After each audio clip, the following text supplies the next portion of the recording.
Hello again, it's Jimmy here at O'Reilly's, and we've got back this car that we looked at yesterday. It was cleaned by a DPF cleaner, apparently, but it hasn't been done correctly. So anyone who's been watching my videos, I've been using this kit here. It's a launch kit that connects up to my compressor. It's just a gun there, so it doesn't look anything too fancy, but you know, some of these guys are out here. I've been told by this customer, the guy came out and he had this massive machine out of the van. It was, you know, like 3.5 foot high, 3 foot wide, big massive machine with a carbon cleaner stamped all over it.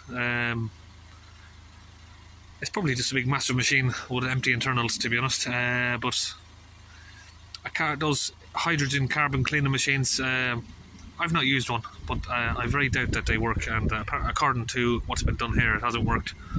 So this vehicle has only driven a couple of miles since it's had the DPF clean. You can see there it's on 20 millibars, 17 grams of soot at idle. And if we accelerate that up, we'll have a look at the readings. So just over 3,000 RPM is going to like 200, levels down to sort of 180. Spikes up to about 240 millibars there.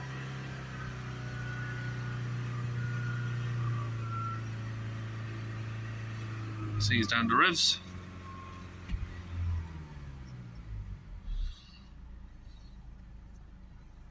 But these vehicles, you know, they don't really block up too badly. So 20 millibars on one of these is quite high for DPF pressure. Yeah, so like I said, the guy's only driven it, you know, to the shop. He's driven it shopping apparently, and the engine light came back on. So one trip, his fault lights come back on. Now, generally when we clean these, we get it down to 0, and that should last an exceptionally long time, as long as you haven't got any other faults that are reoccurring up on it, which there isn't on this. They left a few pipes disconnected up on the engine, but it wouldn't have caused it to block up that quickly. The customer he's only driven it around for 1 day, you know. So we'll get the job done properly here, and I'll show you how we do it. So I'll show you what a general mistake, well, I'd say mistake or something that people are falling for. It's a trick basically. So if we look at these measurements here, the 18 grams, 17 grams of soot, and then I come back out of that live data, go to special functions. Hopefully this vehicle now is gonna all connect okay. I've been having some issues with a couple of these Evoques lately. Tried in this common special function, exhaust emission, dynamic regeneration. Okay, so it seems like we haven't got the option. Don't know what it is for some of these. Now, certain ones of these we come to must be a certain model or something. We don't have the option here. It's blank for the DPF replacement. I'm going to change the Land Rover software, see if that'll get it to work. So I can seem to find almost every option on here. I don't know if I'm going blind, but I cannot see the DPF programming a replacement DPF. Can't see the option on here for this specific vehicle here. So I'm gonna have to sort that out another time, so we'll probably have to plug a different diagnostic machine in here just to show you. This one,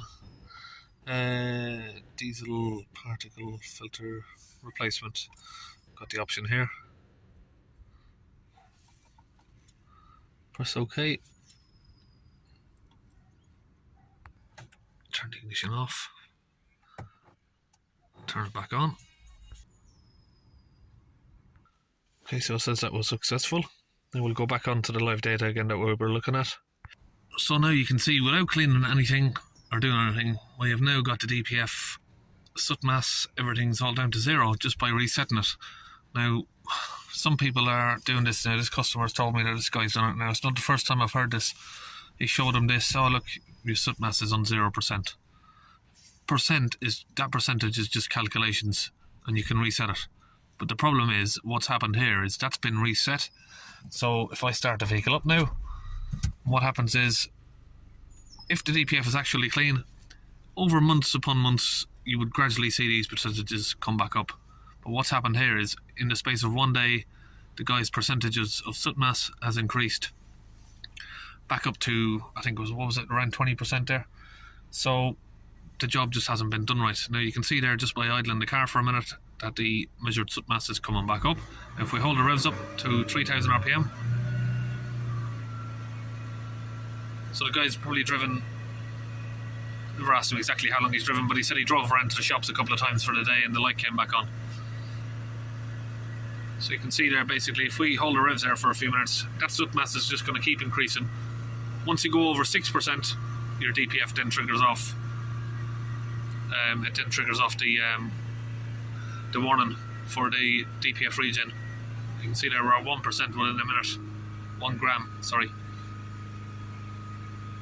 So why is that increasing so fast? Because the DPF pressure is still high. And when the DPF pressure is still high, it will just keep increasing.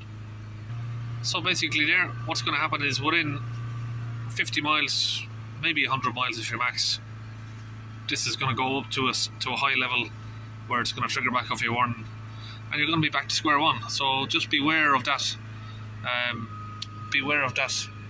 Not to take notice of soot mass. I've seen so many people doing videos on it. Yeah, look, we've got the soot mass down to 0, we've reset it. They're not showing you the differential pressure like I show. So if we get it on here, differential pressure, now you can see it. So once we're finished, we'll show you that down as close to 0 as possible. But anything under 10 is considered okay. But we'll get that down. I'm pretty sure we'll get that pretty close to 0. Now if you accelerate the car up,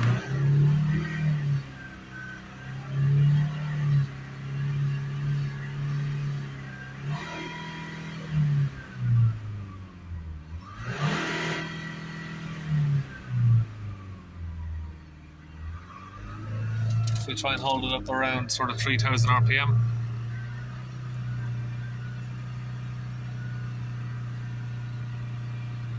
Let go. So this is the only thing that you should consider, that your DPF is clean, just on the DPF pressure there. So I'm under the vehicle here. I'm just going to take off this little bracket. You can see that this has never been opened. Look at the dust on it. I'll show you the difference once you use the ratchet on them. You know, you see all the dust there coming off, and you'll always be able to see like markings that the bolt has been off. Just up there we can get pliers and remove the clip. So just by removing that bracket, we can make it a little bit easier to get your hand up there. Now, because this hasn't been off before, I'm having to use a pick, just because the tube hasn't been off in a long time, and they sort of just weld themselves onto the plastic sensor. So I just use a little pick just to slide in around the tube, just to loosen it off.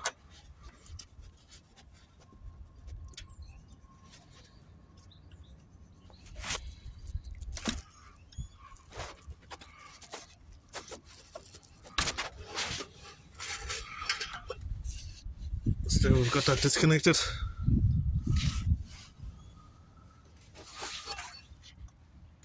Now we've got the nozzle there connected up to that. We'll just squeeze the trigger on the gun. Get the fluid sprayed in there.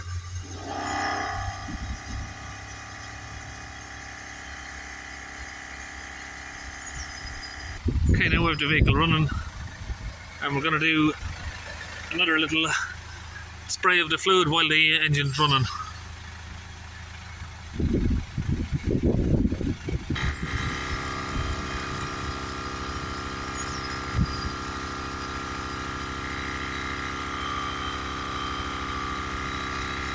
Okay, we're back in the vehicle. Give it a few revs.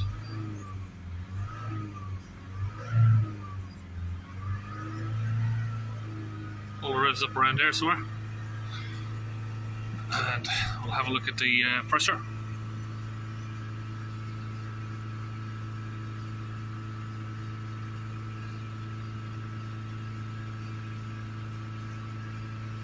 .80 millibars. So if we increase it all the way up to near enough 4000. Now got 130. That will come down. We're just going to hold it up around 3000 RPM. 50 millibars. Let's let go of the acceleration. Now we have zero pressure. Let's just hold it back up to 3000 RPM again for a minute. See where the end pressure, where the pressure ends up.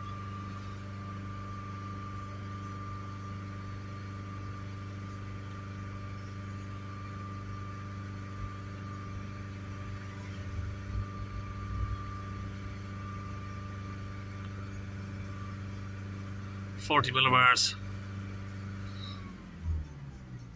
and zero at idle.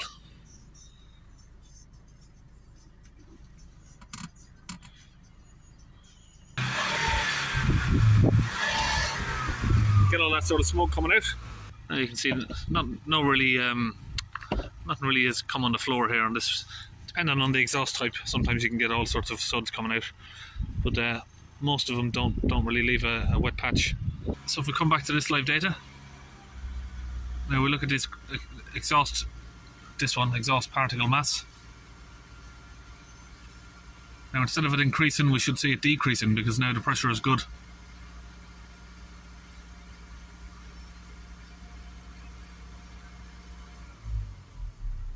See there? It's coming down. Now that's the difference with a proper clean and someone who's just doing a carbon clean, as they say, or you still charge exactly the same amount that I charge for the repair, so, or for the cleaning, whatever you'd like to call it.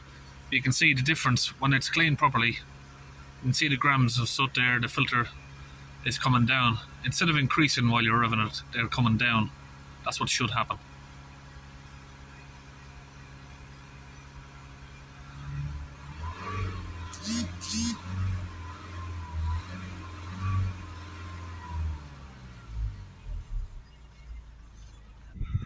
Now I'm just going to open up the AdBlue injector.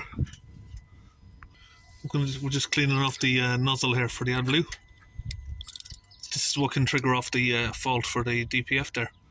So once that's clean, it should look like that. And what happens is this little nozzle, it doesn't spray 100% of the NOx down through the exhaust system, and then it triggers off a NOx exceedance code. Then your DPF regenerations get disabled and your DPF blocks up. So we also clean out the little port here that the AdBlue goes into. It's really difficult to get the camera around there to show you, but we've just done that. Okay, we're back in the vehicle, just started it back up. So if we, like I said, if we keep an eye on those for a few minutes, these two readings here will continue to drop.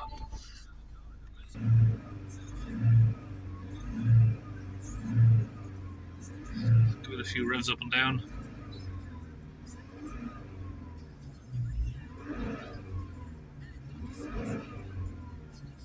You can see there, that's just coming down. Give it a few revs to warm it up and it should come down quicker.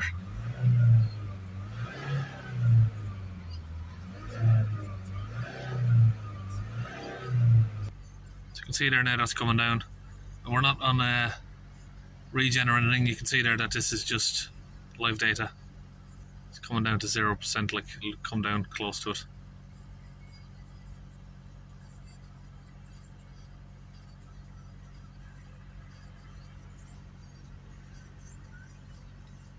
Just holding the revs up a little bit slightly.